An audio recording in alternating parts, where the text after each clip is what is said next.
আসসালামু আলাইকুম সবাইকে। আজকে একটি ফুড রিভিউ শেয়ার করব। কিছুদিন আগে আমরা গিয়েছিলাম ইট আউটে। আমরা কাজিনরা সবাই মিলে গিয়েছিলাম। তো ওদের ইন্টেরিয়রটা কিন্তু খুবই সুন্দর। আর এখানে যে কাজটা আছে এখানে কিন্তু মানে ছবি তুলতে অনেক ভালো লাগবে। তারপর আমরা ওদের খাবারের অর্ডার দিই। আর এটা হচ্ছে মেনু, আপনারা পজ করে প্রাইসগুলো দেখে নেবেন। আমরা ওদের মেনু থেকে অর্ডার করেছিলাম ফুচকা প্লেটার ওয়ানটা, যেখানে ছিল আপনার 4টা ফুচকা, 4টা নাগা ফুচকা, 4টা দই ফুচকা, 4টা ভেলপুরি। এটা কিন্তু ওরা একটা ভালো জিনিস করেছে যে প্লেটার হিসেবে রেখে দিয়েছে।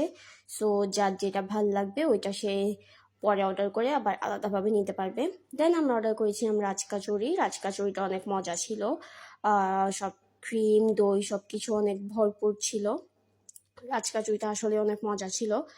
আর দেন আমরা নিয়েছিলাম হচ্ছে একটা মিন্ট লেমনটাও ভালো ছিল। নাচোসটা অনেক পরিমাণে দিছে, আর নাচোসটাও অনেক মজা ছিল।